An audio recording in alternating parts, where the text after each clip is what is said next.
ನಿಮ್ಮ ಹಳೆಯ ಒಡವೆನ ಅಧಿಕ ಬೆಲೆಗೆ ಮಾರಬೇಕೆ? ಅಟಿಕಾಗೆ ಕಾಲ್ ಮಾಡಿ 8880 ಅಟ್ಟಿಕಾ ಗೋಲ್ಡ್ ಕಂಪನಿ. ಈ ಎಲ್ಲ ಪ್ರಶ್ನೆಗಳ ನಡುವೆ ಡಿ.ಕೆ. ಶಿವಕುಮಾರ್ ಅವರ ಪಟ್ಟಾಭಿಷೇಕ ಯಾವತ್ತಾಗುತ್ತೆ, ಯಾವತ್ತಾಗಬಹುದು ಅನ್ನುವಂಥ ಕುತೂಹಲ ಕೂಡ ಇದೆ. ಬಿಕಾಸ್ ಒಂದ್ ಕಡೆ ಇವತ್ತು ಸಂಜೆ CLP ಮೀಟಿಂಗ್ ನಡೆಯುತ್ತೆ. ಆ CLP ಮೀಟಿಂಗ್ ನಲ್ಲಿ ಶಾಸಕಾಂಗ ಪಕ್ಷದ ನಾಯಕನ ಆಯ್ಕೆ ಪ್ರಕ್ರಿಯೆ ನಡೆಯುತ್ತೆ. ಮುಖ್ಯಮಂತ್ರಿಯಾಗಿ ಡಿ.ಕೆ. ಶಿವಕುಮಾರ್ ಅವರು ಪ್ರಮಾಣ ವಚನ ಸ್ವೀಕಾರ ಮಾಡುವಂತ ವಿಚಾರಕ್ಕೆ ಸಂಬಂಧಪಟ್ಟಂತೆ 2 ಡೇಟು ಅಥವಾ 2 ದಿನ, ಜೂನ್ 1 ಅಥವಾ ಜೂನ್ 3ರಂದು ಡಿ.ಕೆ.ಶಿ ಅವರು CM ಆಗಿ ಪ್ರಮಾಣ ವಚನ ಸ್ವೀಕರಿಸುತ್ತಾರೆ ಅಂತ ಹೇಳಲಾಗ್ತಾ ಇದೆ. ಸೋಮವಾರ ಅಥವಾ ಬುಧವಾರ ಪದಗ್ರಹಣ ನಡೆಯುತ್ತೆ. 2 ದಿನ ಏನಿದೆ ಒಳ್ಳೆ ದಿನ ಅಂತ ನಡುವಿನಕೆರೆ ಅಜ್ಜಯ್ಯ ಅವರು ಹೇಳಿದ್ದಾರೆ. ಹಿಂಗಾಗಿ 2 ದಿನದಲ್ಲಿ ಯಾವ ಡೇಟ್ನ ಸೆಲೆಕ್ಟ್ ಮಾಡ್ಕೊಳ್ತಾರೆ ಅನ್ನುವಂಥದ್ದು ಈಗಿರೋ ಪ್ರಶ್ನೆ. ಈ 2 ದಿನಗಳಲ್ಲಿ 1 ದಿನ ಪ್ರಮಾಣ ವಚನ ಸ್ವೀಕರಿಸಬೇಕು ಅನ್ನುವಂಥ ಸಲಹೆ ಇದೆ. ಪ್ರತಿಜ್ಞಾ ವಿಧಿಗೆ ಸಿದ್ಧತೆ ಆಗ್ತಾ ಇದೆ. ಜೊತೆಗೆ ನಾಯಕರ ಲಭ್ಯತೆಯನ್ನ ನೋಡಿಕೊಂಡು ಕೂಡ ಡಿಸೈಡ್ ಮಾಡಬೇಕು. ಪ್ರಮಾಣ ವಚನ ಸಮಾರಂಭಕ್ಕೆ ರಾಹುಲ್, ಪ್ರಿಯಾಂಕಾ ಗಾಂಧಿಗೂ ಕೂಡ ಆಹ್ವಾನ ಕೊಡಲಾಗಿದೆ. ಅದರ ಜೊತೆಗೆ Kerala CM V D Satheesan, Telangana CM Revanth ರೆಡ್ಡಿಗೂ ಕೂಡ ಬನ್ನಿ ಅನ್ನುವಂಥ ಆಹ್ವಾನ ಕೊಡ್ತಾರೆ. ಅಷ್ಟೂ ನಾಯಕರ ಟೈಮ್ ನೋಡ್ಕೊಳ್ಬೇಕಲ್ಲ. ಅವರು ಸೋಮವಾರನ ಅಥವಾ ಬುಧವಾರ ಸಿಗ್ತಾರಾ, ಯಾವತ್ತು ಅವೈಲಬಿಲಿಟಿ ಇದೆ? 2 ಅಂತೂ ಒಳ್ಳೆ ದಿನ ಅಂತೇಳಿ ಟೈಮ್ ಇದೆ. ವಿಧಾನಸೌಧದ ಗ್ರ್ಯಾಂಡ್ ಸ್ಟೆಪ್ಸ್ ಮೇಲೆ CM ಆಗಿ ಡಿ.ಕೆ.ಶಿ ಅವರು ಪ್ರಮಾಣ ವಚನವನ್ನ ಸ್ವೀಕರಿಸ್ತಾರೆ. ರಾಜ್ಯಪಾಲರನ್ನ ಭೇಟಿ ಮಾಡೋದಕ್ಕೆ ಡಿ.ಕೆ. ಶಿವಕುಮಾರ್ ಅವರು ಮುಂದಾಗ್ತಾರೆ. ಪ್ರಮಾಣ ವಚನ ಸ್ವೀಕಾರ ಸಮಾರಂಭದ ಬಗ್ಗೆ ರಾಜ್ಯಪಾಲರ ಜೊತೆ ಚರ್ಚೆ ಮಾಡ್ತಾರೆ. ಮೊದಲಿಗೆ CLP ಮೀಟಿಂಗ್ ಅಲ್ಲಿ ಶಾಸಕಾಂಗ ಪಕ್ಷದ ನಾಯಕನ ಆಯ್ಕೆ ಆಗಬೇಕು. ಅದಾದ್ಮೇಲೆ ಹೋಗಿ ಅವರು ಅವಕಾಶ ಕೇಳಬೇಕು. ಅಲ್ಲಿಗೆ ಓಕೆ ಅಂತ ಅಂದಮೇಲೆ ಈ 2 ದಿನದಲ್ಲಿ ಯಾವತ್ತು ನೋಡಿಕೊಂಡು ಅದರಲ್ಲಿ ಈ ಗಣ್ಯರೆಲ್ಲ ಬರ್ತಾರಲ್ಲ ಅವರು ಟೈಮಿಂಗ್ಸ್ ಕೂಡ ನೋಡ್ಕೊಳ್ಬೇಕು.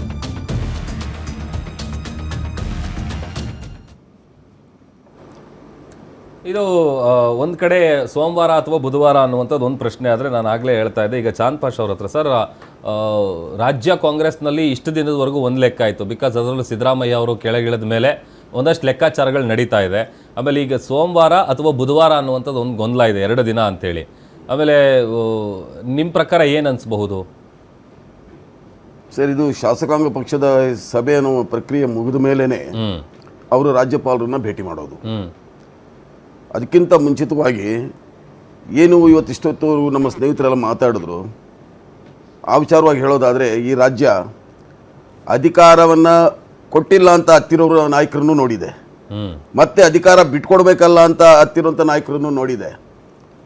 ಸಿದ್ದರಾಮಯ್ಯನವರು ಎಂಥ ಮಾದರಿ ಆಗ್ತಾರೆ ಅಂದರೆ ಈ ದೇಶಕ್ಕೆ, ರಾಜ್ಯಕ್ಕೆಲ್ಲ, ಈ ದೇಶಕ್ಕೆ ಅಧಿಕಾರವನ್ನು ಮನೆಯ ಮತ್ತೊಬ್ಬ ಮಗನಿಗೆ ಬಿಟ್ಕೊಡ್ಬೇಕಾದ್ರೆ ನಗುನಗುತ್ತಾ ಯಾವತ್ತು ಅಧಿಕಾರ ವಹಿಸ್ಕೊಂಡ್ರು ಏನು ಗಾಂಭೀರ್ಯದಿಂದ, ಅದೇ ಗಾಂಭೀರ್ಯದಿಂದ ಅಧಿಕಾರವನ್ನು ರಾಜೀನಾಮೆಯನ್ನು ಕೊಟ್ಟು ರಾಜಗಾಂಭೀರ್ಯದಿಂದ ನಿರ್ಗಮಿಸ್ತಾರೆ ಅಂತ ಹೇಳಿದ್ರೆ ಇಂಥ ಒಬ್ಬ ನಾಯಕ ನಮ್ಮ ರಾಜ್ಯದಲ್ಲಿರೋದು ಭಾಳ ಅದೃಷ್ಟ ಅಂತಲೇ ಹೇಳ್ಬೋದು.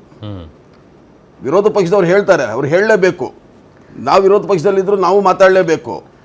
ಸಿದ್ದರಾಮಯ್ಯನವರ ಜನಪ್ರಿಯತೆ ಕಡಿಮೆ ಆಯಿತು, ಅವರ ದೃಢಾಡಳಿತ ಇತ್ತು, ಅಹಿಂದ ವರ್ಗದ ಇದನ್ನು ಕಳ್ಕೊಂಡಿದ್ರು, ಅದನ್ನು ಗೊತ್ತಾಗಿ ಅವರೇ ಬಿಟ್ಟಿರಬಹುದು ಅಂತ ಹೇಳಿದ್ರು. ಗುತ್ತಿಗೆದಾರರು 60% ಕಮಿಷನ್ ಬರ್ತೀನಿ ಪ್ರೆಸ್ ಮೀಟ್ ಮಾಡಿ ಹೇಳಿದ್ರು ಸಿದ್ದರಾಮಯ್ಯ ಸರ್ಕಾರ. ಪರ್ಸೆಂಟೇಜ್ ಪಿತಾಮಹರು ನಿಮ್ಮ ಪಕ್ಷದವರು, ಅದನ್ನು ಮಾತಾಡೋಣ. ನಾನು ಆಗ್ಲೇ ಹೇಳಿದೆ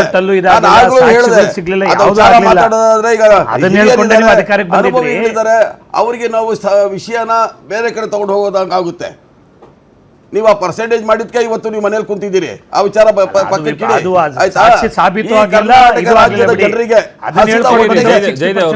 ಕರ್ನಾಟಕದ ರಾಜ್ಯದ ಜನರಿಗೆ ಯಾರು ಹಸಿವಿನಿಂದ ಇರಬಾರ್ದು ಅಂತ ಹೇಳಿದ್ಕೆ ಅವರಿಗೆ ಅನ್ನಭಾಗ್ಯವನ್ನು ಕೊಟ್ಟಂತ ಪುಣ್ಯಾತ್ಮ ಸಿದ್ದರಾಮಯ್ಯನವರು. ಕೇಂದ್ರ ಸರ್ಕಾರ ಆಯ್ತು,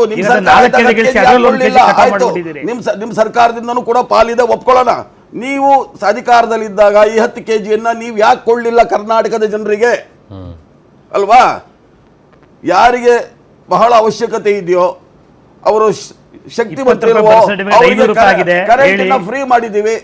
ಕಮರ್ಷಿಯಲ್ ಕರೆಂಟ್ ಬಿಲ್ ಜಾಸ್ತಿ ಆಗಿದೆ ಹೇಳಿ. ಆಯ್ತು, ಗ್ಯಾಸ್ ಬ್ರಾಂಡ್ ಬೆಂಗಳೂರು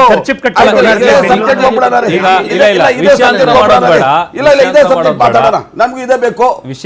ಒಂದು ವಾರದಲ್ಲಿ 5 ಸಾರಿ ನೀವು ಪೆಟ್ರೋಲ್ ಡೀಸೆಲ್ ಬೆಲೆ ಏರಿಸಿದಿರಲ್ಲ, ಅದನ್ನ ಮಾತಾಡ್ರಿ, ನೀವು ಅದನ್ನ ಮಾತಾಡಿ. ಇಲ್ಲಿ ಮತ್ತು ಟ್ರಂಪ್ ಇವತ್ತು ಹತ್ರ ಹೋಟೆಲ್ ಮಾತಾಡಿ. ಹೋದ್ರೆ ಈಗ ವಿಷಯಾಂತರ ರಾಹುಲ್ ಗಾಂಧಿ ಈಗ ಬಂದು ಚರ್ಚೆ ಅಲ್ಲಿ ಆಗ್ತಿರೋದು ಬರ್ಬೇಕು, ಅಲ್ಲಿ ಬಂದ್ರು. ಟ್ರಂಪ್ CLP ಯಾಕಂದ್ರೆ meeting ಟ್ರಂಪ್ ಬಗ್ಗೆ, ಹತ್ರ ಮಂಡಿ ಊರಿರೋರು. ಅಂತಾರಾಷ್ಟ್ರೀಯ CLP ವಿಚಾರ meeting ಬಗ್ಗೆ, ಟ್ರಂಪ್ ಹತ್ರ ಮಂಡಿ ಮುಂದಿನ ಊರಿರೋರು ಇವ್ರು. ಪ್ರೊಸೀಜರ್ಗಳ ಬಗ್ಗೆ ಟ್ರಂಪ್ ಹತ್ರ ಮಂಡಿ ಊರಿರೋರು ಇವರು. ಸಿದ್ದರಾಮಯ್ಯನವ್ರ ಬಗ್ಗೆ ಇವ್ರು ಬಾಯಲ್ಲಿ ಕೇಳ್ತಾ ಬರೋದೇ ಇದ್ದಾರೆ. ಬರೀ ಟ್ರಂಪ್. ನೀವ್ ಹೇಳಿದ್ರಲ್ಲ ಈಗ ಟ್ರಂಪ್ ಅಂತ ಹೇಳಿ. ಅದಕ್ಕೆ ಅಂತಾರಾಷ್ಟ್ರೀಯ ಹೇಳ್ತಾ ವಿಚಾರ ಇದ್ದೀನಿ. ಮಾತಾಡಿದ್ರೆ ಅಂತಾರಾಷ್ಟ್ರೀಯ ಯುದ್ಧ, ವಿಚಾರ ಮಾತಾಡಿದ್ರೆ ಅಂತಾರಾಷ್ಟ್ರೀಯ ಅಂತಾರಾಷ್ಟ್ರೀಯ ವಿಚಾರ ವಿಚಾರ ಮಾತಾಡಿ. ಸರ್. ಜಗತ್ತು ಗೊತ್ತಿದೆ. ಏನ್ ಜಗತ್ತು ಗೊತ್ತಿರೋದೇ? ಮಲೇಷ್ಯಾದಲ್ಲಿ 250 ರೂಪಾಯಿ ಇದೆ. ಏನು? ಇಲ್ಲಿ ಜಾಸ್ತಿ ಮಾಡಿ ಅಂತ ಏನ್ ಹೇಳ್ತೀರಾ ಜಾಸ್ತಿ ನೀವು? ಇದೆ? ನೋಡಿ ಗೂಗಲ್ ಅಲ್ಲಿ ಹೇಳಿ, ಪೆಟ್ರೋಲ್ ಹೇಳಿ. ಎಷ್ಟಿದೆ ಬೇಡ, ಅಂತ. ನೀವು ನಾನೇನ್ ನೋಡಲ್ಲ, ಓಕೆ, ನೀವ್ ಹೇಳ್ರಿ. ಮಾರುತಿ ಸರ್, ನೀವ್ ಮಾರುತಿ ಹೇಳಿ. ಸರ್. ಇಲ್ಲ, ಇಲ್ಲ, ನಾನು ಅವ್ರು ಮಾತಾಡೋದು ಏನ್ ಕೇಳಿದ್ರು ಆ ಸಂಪೂರ್ಣ ವಿಚಾರ ಮಾತಾಡಿ. ನಾವು ಒಂದ್ ಸೆಕೆಂಡ್. ಸಂಪೂರ್ಣ ಮಾತಾಡೋದು ನಾನು- ಕೊಡ್ಬೇಕು.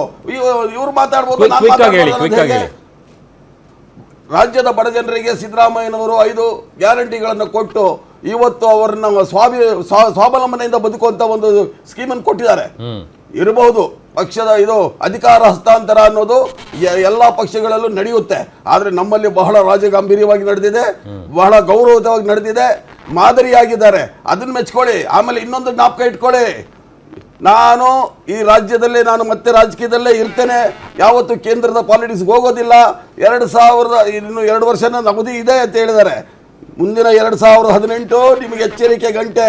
28 ಬಟ್ ಈಗ ಆ ಗ್ಯಾರಂಟಿ ಎಲ್ಲ ಕಂಟಿನ್ಯೂ ಆಗುತ್ತಾ ಸರ್, ಅಥವಾ ಗ್ಯಾರಂಟಿಗೆ ಏನಾನ ಕಟ್ಟಿ ವಾಪಸ್ ಕೊಟ್ಟು CM ಸೀಟು ಚಾಂದ್ ಪಾಷಾ ಅವರೇ. ಮನೆಯೊಂದು 3 ಬಾಗಿಲು. ನಿಮ್ಮನೆ ನಿಮ್ ಫಸ್ಟ್ ಒಬ್ಬ ಅಧ್ಯಕ್ಷನ ಆಯ್ಕೆ ಮಾಡ್ಕೊಡ್ರಿ.